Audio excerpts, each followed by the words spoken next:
My name is Luda Okajima. I'm 29 and work for a big international company. I grew up in the United States until I was 18. My dad is Japanese and my mom is white. He's the boss at the company where I work. I learned 5 languages when I was very young, thanks to tutoring. Now I'm in charge of the company's operations in Japan, all thanks to my dad's support and the education he gave me. I followed my mom's beliefs and agreed to an arranged marriage. My husband, Ekaner, is 6 years older than me. Love wasn't what brought us together. As we started living together, I noticed things that bothered him. The laundry needs washing. We only talk about basic stuff because of our situation. I've been swamped with work emails this week, sorry. That's not an excuse, Han. Lots of wives work and still manage their homes. He was firm about our roles. I work hard, but living together is new to me. I was doing my best to adapt. You're just standing there drinking coffee. How does that help? Drinking coffee helps me wake up and get ready for the day. It's my routine. Mind your own business. Ekaner has always been like this since we got married. Maybe he doesn't really love me. He often reminds me that I was homeschooled, so I should be good at housework. Okay, yes, I can handle the housework. You knew that from the beginning. You're so focused on yourself, even though you didn't have a proper education. This household functions because of me. Remember that. We lived in a 4-bedroom house. It was Ekaner's dream to own a home, so we took out a loan and got approved. It wasn't something I cared much about, but he made it seem like a manly achievement I wouldn't understand. We never really talked much about our jobs. Education isn't everything, I said simply. Are you testing me? You're belittling my education. According to you, the husband should be the main provider, and the wife should silently follow. Plus, you have a strong accent. People can barely understand you here. We're in Japan. He criticized me for everything. I grew up in the US, so my Japanese won't sound perfect. My mom helped me with pronunciation, but I speak 5 languages. I won't sound like a native Japanese because I'm not. He didn't know this, so he assumed I was unintelligent. I'm going to do the laundry. I'm off today, and Ekaner will be leaving for work soon. He's a big germaphobe and always tells me you must bleach the toilet seat after every use. He washed me closely to ensure I cleaned everything after each use. When we moved in together, I used to wear shoes indoors, which is normal in America.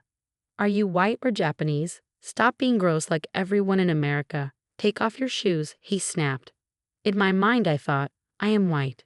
Half white. He was obsessed with cleanliness, always armed with hand sanitizer wipes and disinfectant. At home, he made me feel like I was the messiest person alive. Sorry for the germs, I'd say, wiping things down daily. Honestly, it got annoying. As I loaded the washer, I thought I heard him call, so I went to see what he needed. Did you call me? He snapped back. I did, but you took forever to come. You're just testing my patience. I couldn't hear you. I was doing laundry, and the machine is loud. I explained honestly. You couldn't hear over the washer? Are you deaf? You're pathetic. That's why people without degrees never achieve anything. My husband loved reminding me of my background. I couldn't finish my degree in the US because my father changed jobs. When we moved to Japan, I had to get a degree to work. I passed the entrance exam at a community college known for failures and dropouts. My husband graduated from the University of Tokyo. Coming from America, I didn't realize how prestigious that was until after we got married. But to me, a person's value goes beyond their degree. Is it really such a big deal that I graduated from a community college? What about all the other people in Japan who did too? Do you think less of them as well? I started questioning his values. What's the problem with being a community college graduate? There are many talented people in the world, no matter where they studied. In my company, there are even some who only finished high school, and they're doing great. I don't understand why he's so focused on appearances. In Japan, education is important, but doesn't everyone deserve respect regardless of their education level? I'm sorry, I didn't realize. Oh, so you went to the University of Tokyo, right? Isn't that like the top-notch education? The University of Tokyo? Ha, it's impressive. It's almost funny because you don't even grasp how amazing it is. I'm embarrassed I married someone not as smart as me. If it wasn't for our moms knowing each other, I wouldn't have gone through with this marriage. You don't deserve someone like me. He often talks about himself and points out what I lack compared to him. He enjoys making me feel inferior. In my opinion, people like him shouldn't be the most successful at their jobs. But strangely, his education seemed enough for him to succeed, even though I couldn't relate. I said, I get it. Someone like me doesn't deserve someone as smart as you. Whatever. Just listen to me. I went to the University of Tokyo, so I'll guide you. Just don't try to do things on your own. He's got a big ego and always wants to be in charge. I can't even slightly disagree with him because he always has to have the final word. Okay, time to head to work. Ekaner grabbed his suitcase, leaving his coffee half finished, and dashed out the door. I glanced at the table and started tidying up. Isn't this table clean enough? I muttered to myself. 3 hours after he left for work, I got a call. Hello? What? With a subcontractor? Got it. I'll be there ASAP. My company informed me about a mistake found in an order with one of the subcontractors I oversee. They failed to deliver the materials we needed on time for our next project, which would now be delayed. To make matters worse, the materials are coming from overseas, adding extra time and cost. It was supposed to be my day off, but work couldn't wait. When I arrived, everyone was busy, and I immediately met with the team to assess the situation. I reviewed invoices and prioritized materials for the building starting construction soon. I managed a plan for the construction to start next week, but I knew the issue wasn't resolved yet. If the additional materials didn't arrive on time, it would affect future projects too. Normally, the subcontractor would handle such issues, but this time it fell on me. After a tiring day, I finally returned home from work, expecting a relaxing day off. I collapsed into bed and quickly fell asleep. Luda, Luda. I heard my name and stirred awake. I'm sorry, I must have dozed off, I said, though I wasn't truly apologetic. Still, Ekaner was quick to judge. You're so privileged. You have a day off and can't even cook dinner for your husband. Instead, you sleep. He was already starting with the criticism, even though I had just woken up. I'm sorry, I had to go to work. There was an urgent situation. I explained, but he retorted, what kind of company calls its employees on their day off? I had a tough day too, you know. He always wanted his problems to take precedence. Perhaps he couldn't handle the idea of his wife being a better employee. It might have been his ego stemming from his prestigious alma mater, the University of Tokyo. Knowing his patterns by now, I tuned him out. Wait, it's 8 o'clock. I glanced at the clock and gasped. I've been asleep for 5 hours since I got home from work. The laundry I started this morning is still in the washer, and I haven't even made dinner. Suddenly, all the tasks I needed to do hit me at once. What are you waiting for? Make dinner first, then clean the tub. After that, do the laundry and the rest of the cleaning. There was a piece of your hair on the floor. It's filthy. His anger hadn't subsided, especially since I had fallen asleep. He never lifted a finger to help around the house since we got married, and he wasn't about to start now. He dictated my tasks and strolled into the living room. I hurried out of bed, washed my face, and started cooking dinner. Just as dinner was almost ready, Ekaner's phone rang. It's me. It's happening again. Just stay quiet for now. Don't say a word. If they find out, we could be sued, and I'll bear the brunt of it. Be careful, he said, then abruptly ended the call. Who was that? Work? Did you mention something about being sued? Is there something going on? I already had a sense that something was going on after overhearing his conversation, but he refused to acknowledge it. Please just relax. It's not your concern. Besides, even if there was an issue, your small mind wouldn't be able to handle it, he retorted, hitting me with an unexpected insult. I seethed with anger but focused on getting through dinner without responding. I'm heading to the office, he suddenly declared, swiftly grabbing his phone and wallet. Before I could question him, he was out the door. I noticed he'd left his suitcase behind, and a file protruded from it. What's this? As I examined the file, labeled Okadera Mountain Resort Hotel Construction Plan Details, shock shot through me. I quickly snapped a photo with my phone as evidence before carefully returning everything to its place. By the time Ekaner returned just before midnight, I was seething. I heard him announce his arrival and head toward the living room. Welcome back, I greeted him. I need dinner first, he demanded. I simply replied, I didn't make any. What? What did you say? You didn't cook? He raised his voice. Yes, I had something more important to attend to, I retorted. You're making excuses again. How much incompetence can one tolerate? That's why I can't stand you. with your community college background. I don't even care if we get a divorce at this point, he declared, his tone deadly serious. He was a staunch believer in patriarchal control, always insisting on having his way. I finally reached my breaking point and snapped back, "Fine, let's get a divorce." He was taken aback by my response. "Divorce? What?" he asked, bewildered. I pressed on. "You've been belittling me, making me feel unintelligent, but that's far from the truth." My words struck a nerve, leaving him puzzled. "What do you mean?" he questioned. "I haven't mentioned it because I don't care about school. But I actually attended Harvard University," I revealed. "Harvard? Do you even know what Harvard is?" His shock was evident. "Oh, did your mother tell you?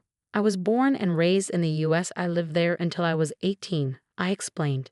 "You, what? Are you serious?" Ekaner looked pained. His ego took a hit. He had been proud of his degree from Japan's top university, but this revelation reminded him of even more prestigious institutions. "You're joking. There's no way I believe that," he scoffed, growing disrespectful. "Are you feeling offended? You seem to resort to inappropriate remarks when you're caught off guard. I guess the University of Tokyo isn't as prestigious as you thought," I said, surprised by my own assertiveness. "My feelings aren't hurt. I just need proof." "Show me the evidence," he insisted, needing tangible proof to believe my claim. So I showed him a photo from my freshman year orientation. "Can you read English?" "The sign clearly says Harvard Unit," I pointed out. "Don't mock me. I can read that," he retorted, scrutinizing the photo himself. "Do you believe me now? Why did you hide this from me?" "If I had known, I wouldn't have married you," he remarked, his ego clearly wounded. "Was it necessary to feel superior to your wife?" I challenged. "And no, my mom never mentioned it." "And what do you mean you didn't care? It's like you weren't interested in me at all," he deflected, playing the victim. "Isn't it wrong to judge people based on their education? Despite appearances, I can speak 5 languages: English, Japanese, Spanish, French, and Portuguese." "How many can you speak? Being a University of Tokyo graduate, what does intelligence mean to you? What's so impressive about your alma mater?" I taunted, watching him squirm. 5 languages, really? Then why did you attend that community college? It's like you did it to deceive me, and don't even try. "My superiority stems from attending the University of Tokyo," he stubbornly asserted. Clearly, his alma mater held immense significance and prestige in his eyes. I pressed on, sensing his frustration. Judging people solely based on their educational background is narrow-minded. True value lies in someone's ability to excel regardless of where they studied. "That's why I hold a high position in my company," I stated, watching him struggle to process my words. Until now, he had always believed himself to be superior to me. It seemed this revelation shifted his perspective. "Never mind, I need to discuss something more urgent," I interjected, steering the conversation back to the main issue. While I knew it was leading towards discussing divorce plans, there was another matter I had to address first. Ekaner was taken aback, wondering what else I had to say. Handing him the file I had found earlier, I demanded, "Explain what this is." Before he could respond, I continued, "This is the detailed plan for the Okadera Mountain Resort Hotel construction project.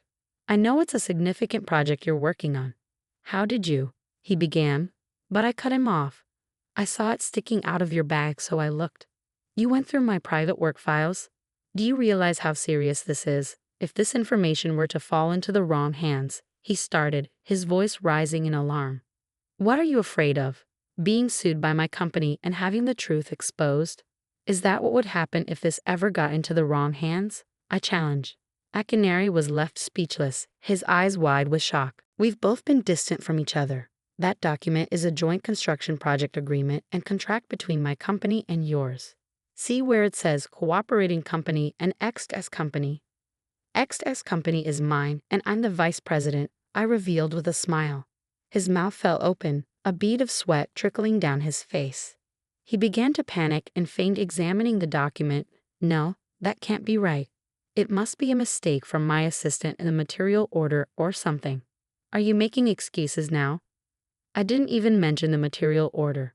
We were investigating why we lost contact with your company and realized there was an error in the order. We plan to confirm it later, but your admission just confirmed it," I countered. He covered his mouth, perhaps trying to stop himself from saying more. It's too late now, he interjected sharply, and based on what I heard on the phone, it seems you're the one responsible for this mess. You can't even manage to place orders correctly or handle the construction schedule. It's clear that a University of Tokyo graduate doesn't live up to the hype. Or do you still believe you're so brilliant?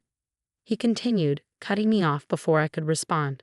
Why does my wife's company have to outshine mine? How is this even possible? This is absurd. I'm intelligent and capable because of my University of Tokyo degree. You know what? He lamented to himself. In response, I calmly stated, well, I've never considered you particularly bright. Oh, please. The sight of his expression makes me nauseous. As the vice president and head of this project, I'm halting all transactions with your company and seeking damages for this project. Additionally, I'll be filing for divorce. I informed him of the 3 actions I intended to take. Please, anything but that, my usually disrespectful husband begged, his palms pressed together. What do you mean anything but that? You mean all 3 actions. All of them. My entire life will crumble at once, he pleaded. Yes, all of them. It seems it's not just one issue now, is it? I couldn't help but chuckle at his incompetence. This time, as he watched me laugh at him, he felt a deep sense of shame. I no longer wish to be associated with such incompetence, whether as a couple or a company. It's time to let go and preserve what dignity you have left, I advised him. At that moment, he seemed to realize he had run out of options. Desperately, he clung to my leg, perhaps in a last-ditch effort to save himself. Please don't leave me. Don't leave me, the once confident man now sounded desperate, resembling a child being punished by being kicked out of his parents' home. Ignoring his pleas, I made a phone call instead. Hi, President. I'll explain the details later, but I've identified the person responsible for the project mishap. Yes, I'll ensure damages are claimed properly. Okay, bye. After hanging up, he slowly released my leg and stared at the floor. Exhausted, I decided to head to bed without a word, leaving him behind. The next morning, my husband was nowhere to be found. Before heading to work, I stopped by the courthouse to obtain divorce paperwork, which I kept in my purse. I planned to have him sign the papers after work. Upon arriving at the office, I encountered a commotion at the entrance. Ekaner was amidst a group of men, engaged in a heated dispute. I'm terribly sorry, the president apologized upon seeing me approach. They've been causing a disturbance for the past 30 minutes, so I decided to call the police. Shortly after, the police arrived and intervened. Amidst the chaos, I couldn't make out what was being said. After giving them a stern warning, the police dispersed the group and they left. That evening, Ekaner returned home with a defeated air about him. Without a word, he silently signed the papers I presented. Never subject yourself to such humiliation again, I admonished, but he seemed to be lost in his own world, broken and detached. Ensuring he completed all the paperwork correctly, I gathered my belongings and left without another word, opting to stay in a hotel until I found a new place. The following day, I filed the necessary paperwork to finalize the divorce. Our marriage had lacked love from the start, so I felt neither sadness nor stress over its dissolution. Life continued as usual, and 2 weeks later, I learned that my ex-husband's company had declared bankruptcy. Despite paying the damages to my company, they couldn't sustain future projects due to financial constraints. Consequently, my ex-husband, the project leader, faced legal action from the company, as my boss informed me. Ironically, my ex-husband's emphasis on education as a measure of competence had backfired. His downfall underscored the truth that academic credentials alone don't guarantee success. While Japan values higher education, once in a company, everyone is on equal footing. Success depends on resourcefulness and intentions, not just academic prowess. With this realization, I reaffirmed my belief that a person's educational background isn't paramount. Instead, dedication and determination are what truly matter. Armed with this perspective, I vowed to continue my journey with unwavering dedication, confident that success would follow.